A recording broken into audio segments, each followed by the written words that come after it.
All right, welcome back to Fight Talk, where we talk combat sports. My name is Austin Ullman, and today we have to recap the fight from this Friday, Jake Paul and Mike Tyson.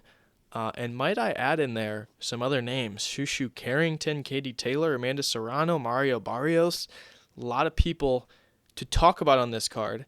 This was a fantastic boxing card.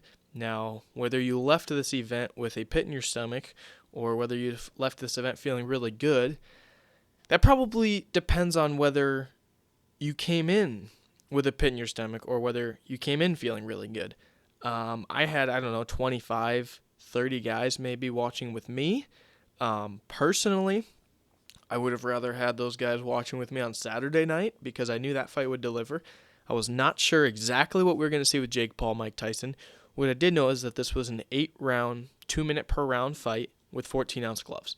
Now, obviously, everyone on the Monday after a fight, especially in a fight with this magnitude, has an opinion, right? We've seen it on Twitter. We've seen it everywhere.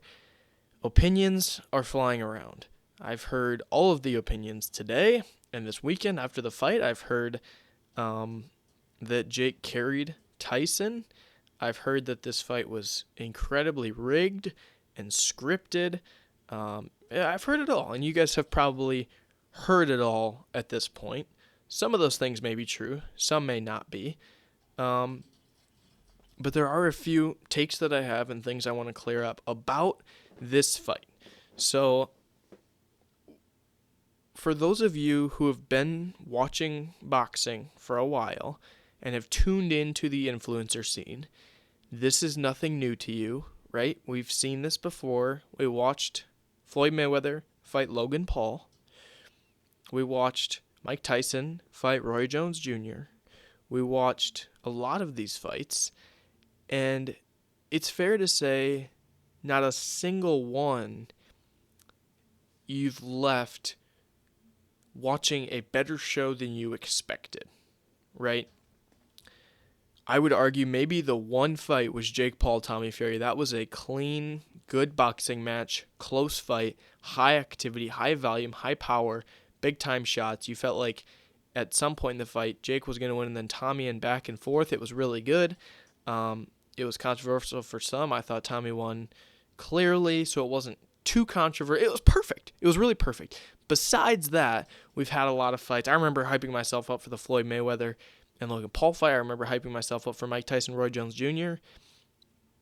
But over time, you start to realize these things are not producing the outcomes that we are quite imagining are going to happen. And so for those of you who did tune into those fights, you didn't expect much from this event.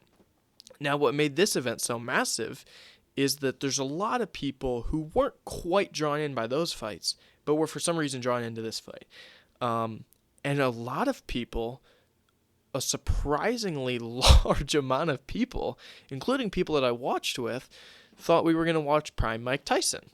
Now, you didn't have to just watch the Roy Jones Jr. fight to know we weren't going to see that. Mike Tyson's 58.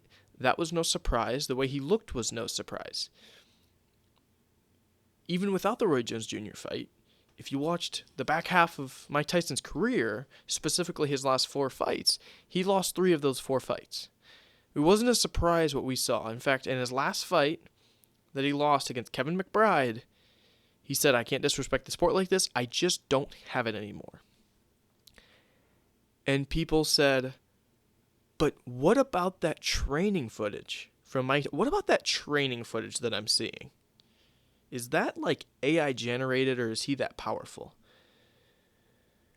Well, number one, training footage always looks good. Tonight I'm going to go box. I don't know how many rounds I'll do or anything like that, but I'm going to go box. And if I take a video of myself, I can make myself look somewhat sharp. Now, I've never stepped in the ring with someone, but if I did tonight, I wouldn't look that sharp, right? There's very few guys who can take their training footage and fight like that. And anyone at the age of 58 can't do that. So training, I can show you a plethora of athletes who are Mike Tyson's age whose training footage can look really good. It won't translate. It just won't translate. Father Time is undefeated. We knew this coming into the fight, right?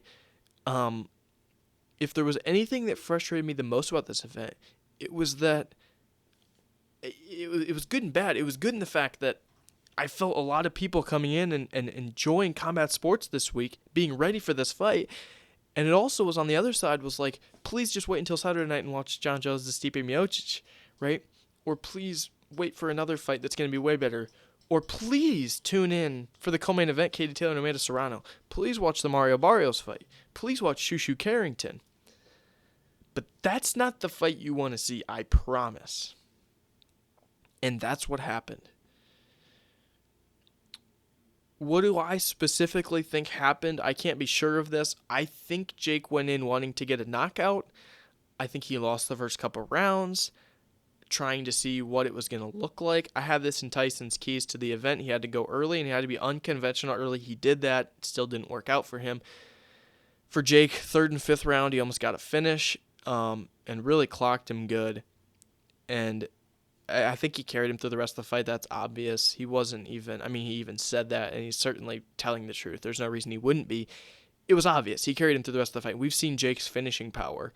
I think he came into the fight wanting a knockout. I think he saw that and watched his entire career flash before his eyes and thought, most of these people already hate me. If I were to knock this guy out, it would have been really bad. It would have been really, really bad. So I said this. It was a lose-lose for Jake coming in. Probably best case scenario for him, right? Win by decision. Best case scenario. Slips through it. People said, "Oh, you can say you beat Mike Tyson now." He can. No one's gonna actually buy that. But I think what was most disappointing for me was that the fans didn't get to see the real Jake Paul. I was very disappointed that the fans didn't get to see the real Mike Tyson as well, because, anyone who's watched Prime Mike Tyson, that's an absolute show to watch. I wish I could have watched him live. I've watched him live twice, and he was 54 and 58. Respectively, wasn't going to happen. I understood that coming into those fights. For Jake Paul, he's a guy who's in his prime. And as whatever you think about his personality and whatever you think about any of those things, for a guy who took up boxing that late and is doing that well now, that's extremely impressive. That is extremely, extremely impressive. All these guys in boxing are taking up boxing at 8, 9, 10 years old. Early. Boxing is one of those things. Basketball players now, we're seeing guys pick it up at 16, 17, right? These tall 7-footers and figure it out. It's not the way in boxing. It's not the way it works. You got to start when you're young. Jake Paul didn't start when he was young. He was busy doing other stuff, as we know. For a guy to pick it up that late and look as good as he looks now, that is so impressive. Take away the fact that he's, whatever people are saying, he's being washed MMA fighters.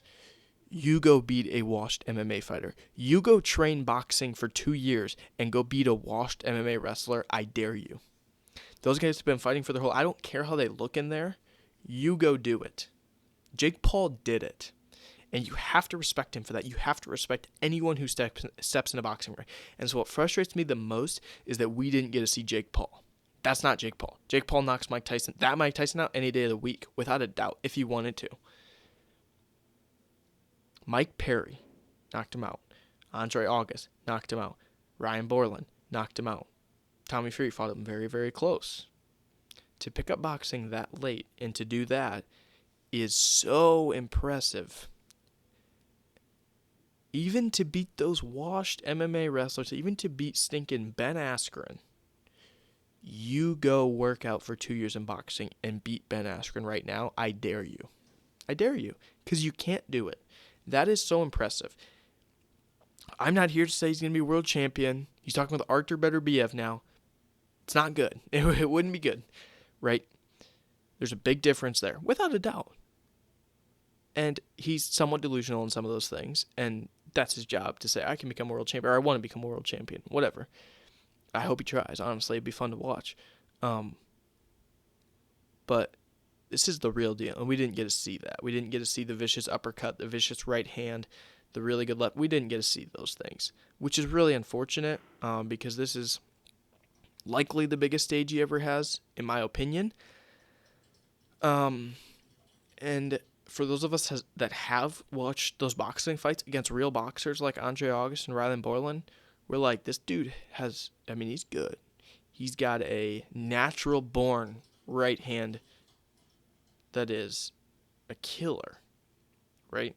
Tyson said it's manufactured, and Jake would say that the largest manufactured weapon is a nuke, and it's the biggest. And honestly, the right hand is a nuke. It's manufactured, but it's also that part of him is very natural. The rest is manufactured. That part's natural.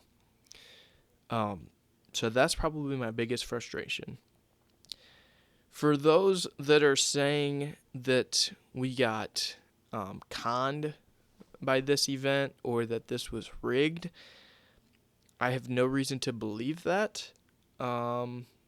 Did Jake try his absolute hardest? No, that's clear. Did Mike? Probably. I think so. But to say that this was scripted or rigged, it lacks a lot of... there's nothing there. And I'm a boxing fan who, with my own eyes, have seen events that are rigged. I actually have. Remember the Oshaki Foster fight on the Shakur Stevenson undercard this summer?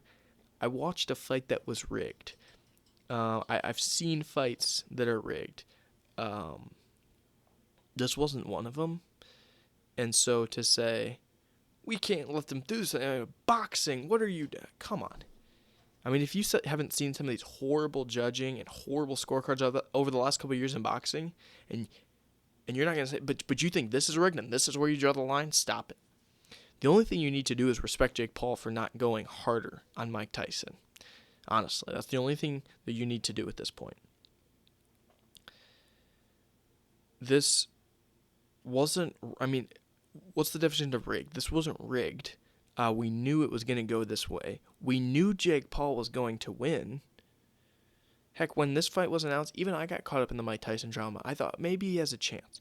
But watch my videos from this past fight week. Mike Tyson had no shot in this fight. I said Jake Paul by TKO in the 5th round. He could have if he wanted to, actually as early as the 3rd round. Quite obvious. If you've watched Jake in the past, it is so obvious.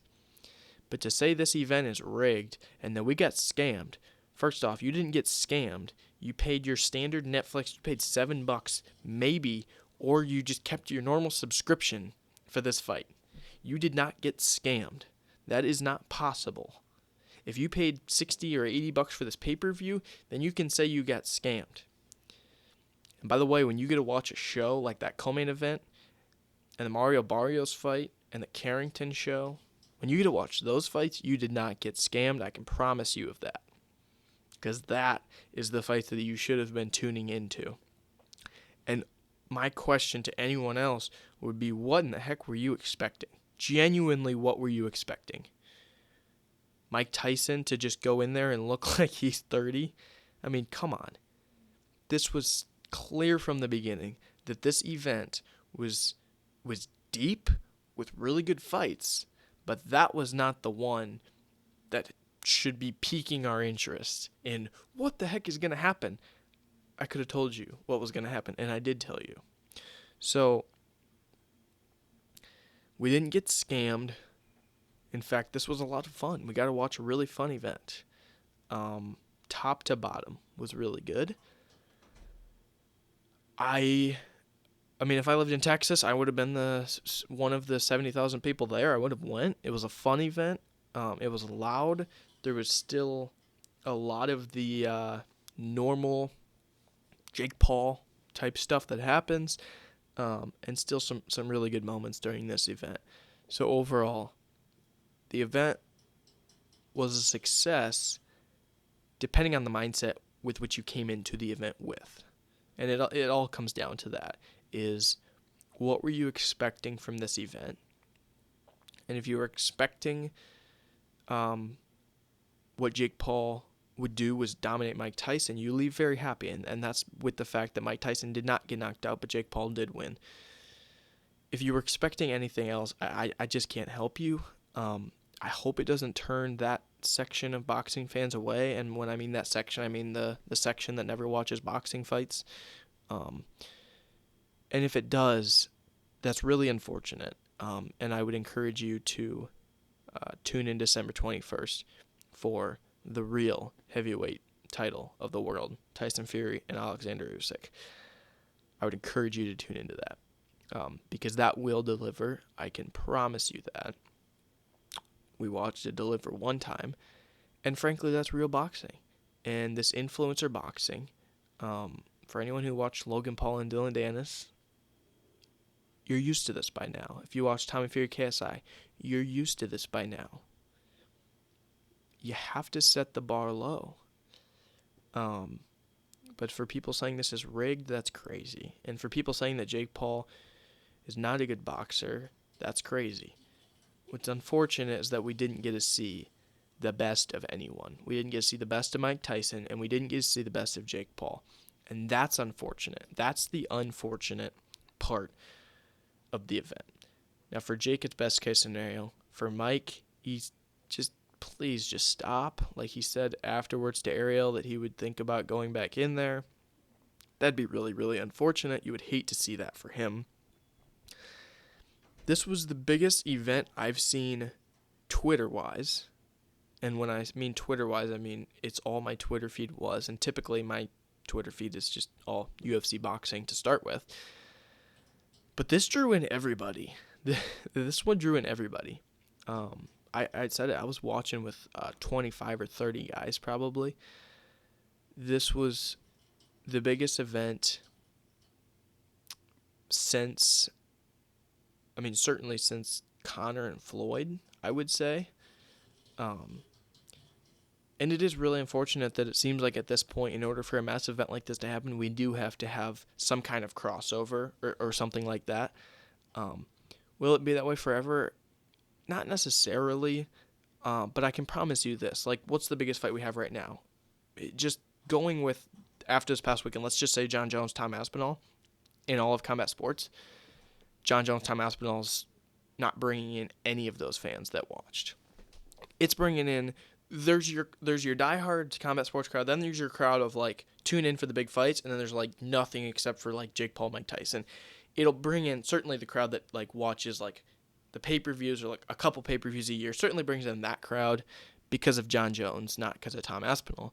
But besides that, it's not bringing in anyone extra, which is really unfortunate because those are the fights that people actually need to be watching.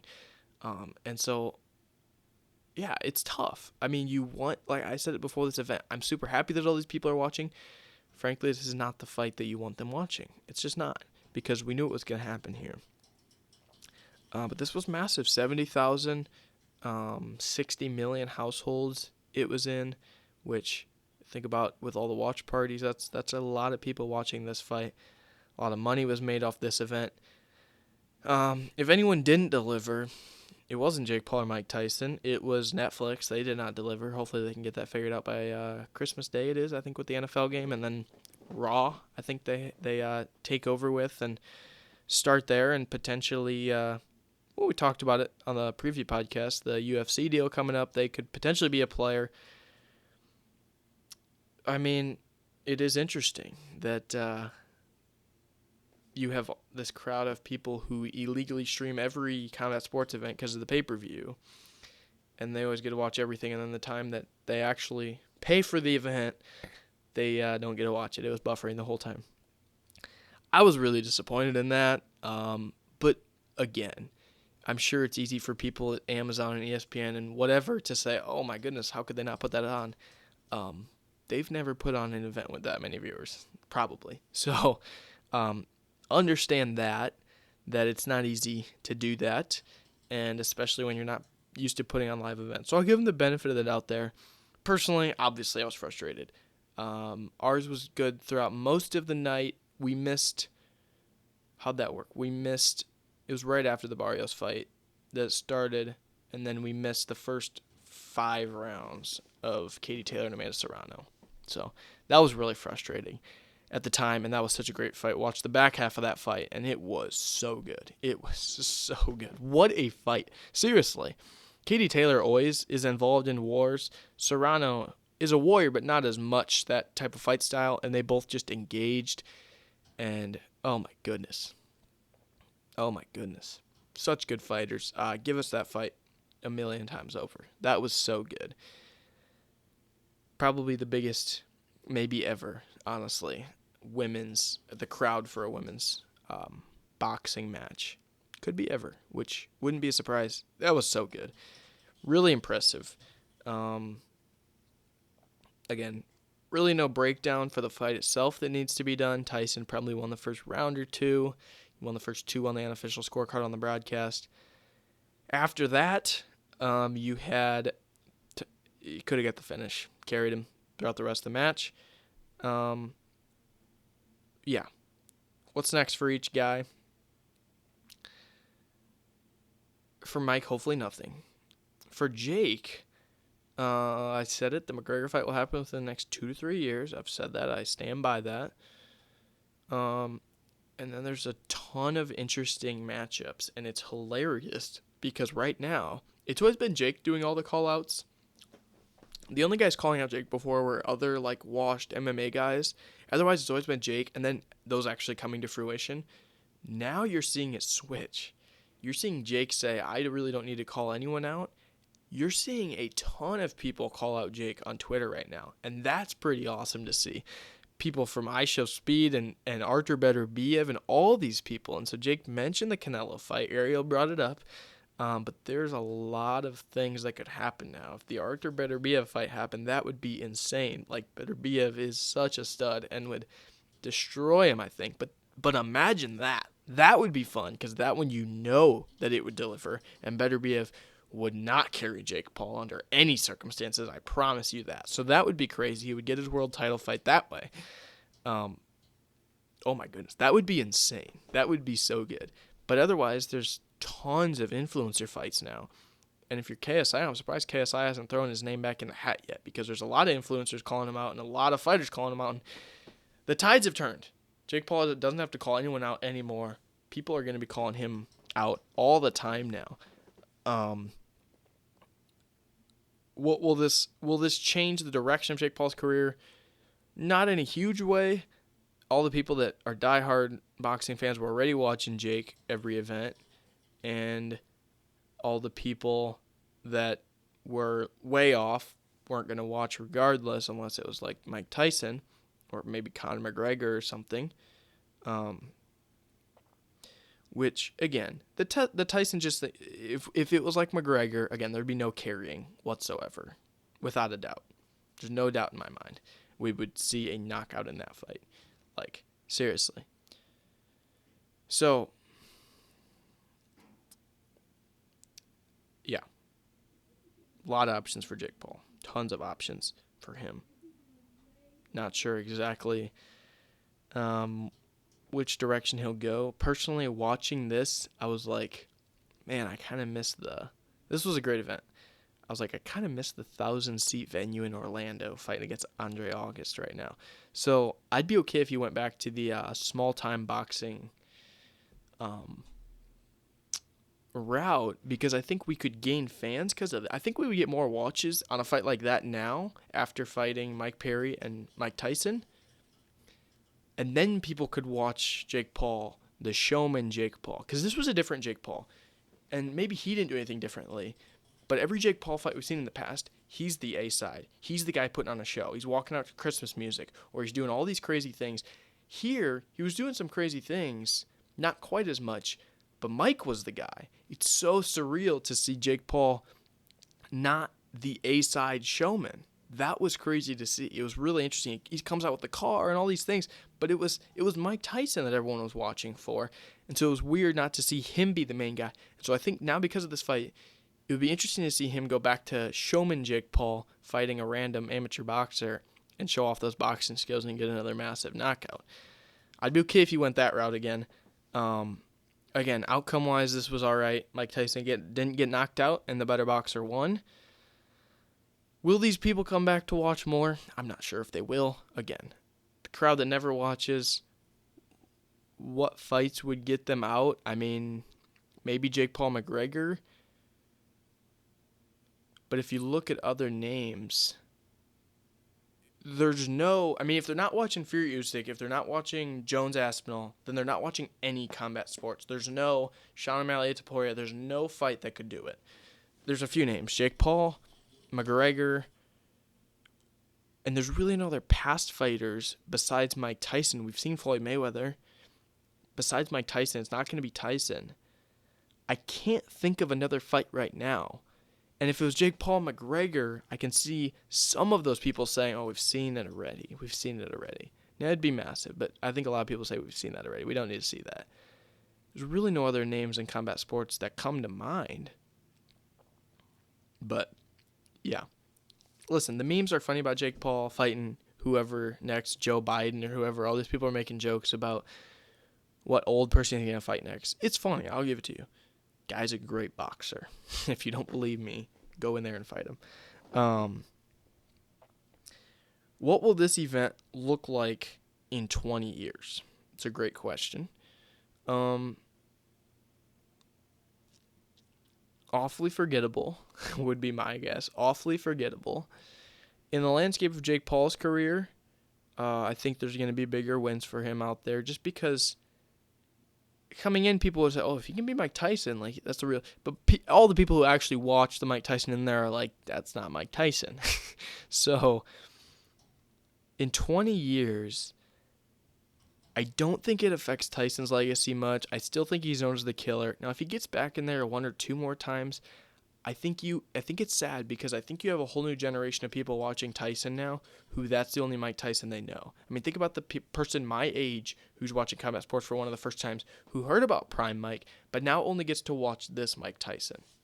And that's unfortunate because I'm not talking about the people who are watching Tyson highlight reels or watching boxing. I'm talking about the people who only know these people based off of what their dad said, right? Or based off of what their grandpa said. Based off of the few knockout videos on YouTube they've seen. That group of people that are my age, they now know Mike Tyson as the guy who fought Jake Paul and didn't know how to say no to another fight. If he fights again, or fights 3 times or 4 times more, then he's known as that guy. And he's known as the guy, oh, he's fighting again? Because no one will pay attention to the next fight. And they'll say, he's fighting again? Oh, he just can't say no. He looks so old and so bad in there. And he's not known as, oh, what a savage fighting at 60. He would be known as the guy who just can't say no. Oh, this is really sad, actually. And that's what the people my age would start to know Mike Tyson as. Whereas people my age should know Mike Tyson as the absolute killer in his prime, right? So for him, it's going to depend on if he gets back in there, I think. For Jake, it doesn't mean much. I think there's bigger events out there for Jake. Is this the biggest event he ever does? There's a chance. I mean, when you look at crowd-wise and money-wise and all of those things, but I think resume-wise, people watch the fight were like, that's not Mike Tyson. I think a resume win against somebody else like a McGregor, that'd be big time. But if you're questioning Jake's resume at this point, then you clearly have not watched all of his fights. That's just obvious. Are people done with influencer money fights? Hopefully. Frankly, hopefully. I want a ton of people to get into combat sports. I think it's the best sport in the world. Watching these fights is not the way to get them attracted to the sport. So for all of you people who are like, I need to invite them to this big fight. No, invite them to Jones Aspinall. Invite them to Ilia Topuria and Diego Lopez in a year and a half. Invite them to those fights. Do not invite them to this. And people are going to say, oh, are you watching this big fight? And say, don't set the bar too high, right? Let's just be honest with ourselves. Let's not set the bar so high anymore. We just have to lower it and say, no, this is going to be, and if it turns out to be really good, we can say, oh my goodness, that was good. Glad you watched. But we got to stop setting the bar so high with these events.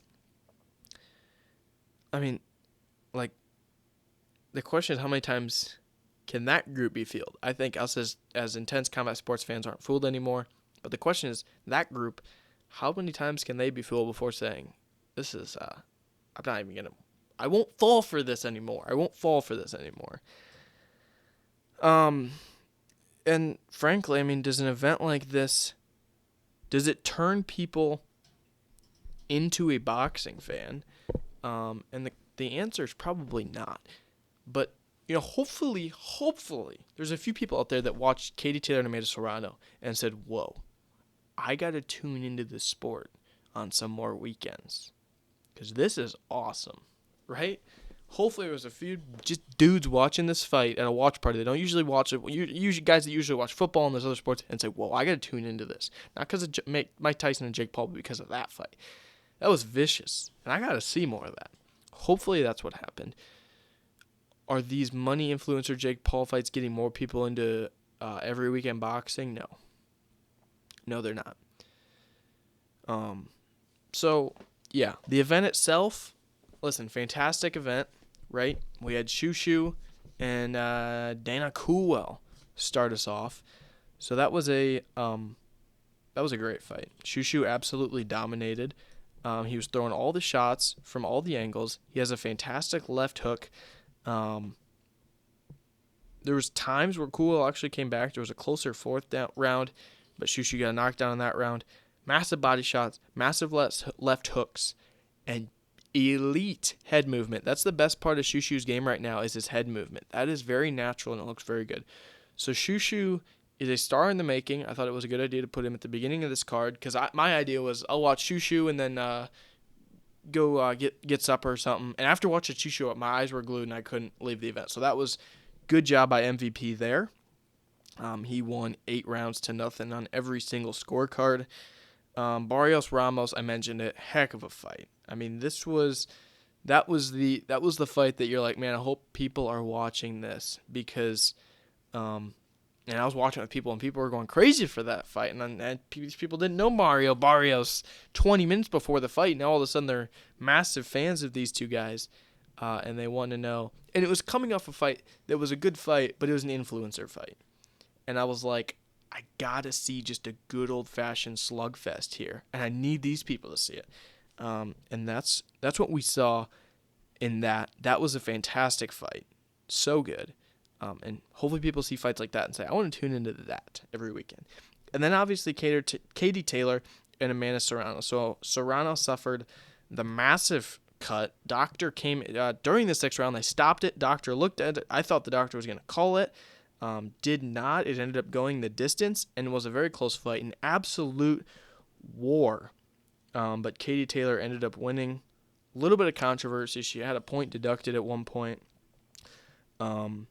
So, fantastic fight. Congrats to Katie Taylor. I'd love to see that fight, honestly, again. It was so good. But women's boxing is in a good spot. And then Tyson Paul. Listen. What got me most excited was just the promo video and the walkouts and things like that. At that point, I was like, man, if Dana White's watching this, which he was, there's no way he can feel as highly as he does about not doing a stadium show because that was pretty awesome. Regardless of what you thought about the fight, 70,000 and the walkouts and all that was awesome. That was awesome. I had absolute goosebumps. I had chills. I was like, I'm glad all these people are watching this. This is awesome. This is really cool. The fight itself, not as much. But obviously Jake drove out in the car. Again, it was a surreal moment to see Jake not as the A side. Usually he is the guy with all the eyes on him. Instead it was Mike Tyson. Jake's getting booed, which he's used to that, but it was crazy to see him not owning the moment like he usually does. But there you go. Jake Paul beats Mike Tyson. A lot of good fights on the card. And, I mean, we got what we expected, right? If you watch the preview to this fight on this channel, you got what you expected. Nothing more, nothing less. Jake Paul is going to continue to do great things for the sport of boxing. Seriously, he's doing great things. The fact that, I mean, let's think about this. Artur Beterbiev just called out Jake Paul. Think about saying that a couple of years ago, considering where Artur Beterbiev is at now. That's insane. That's insane. We're at a really crazy time in combat sports. And again, you did not get conned. You did not watch something that was scripted. This was not a rigged fight.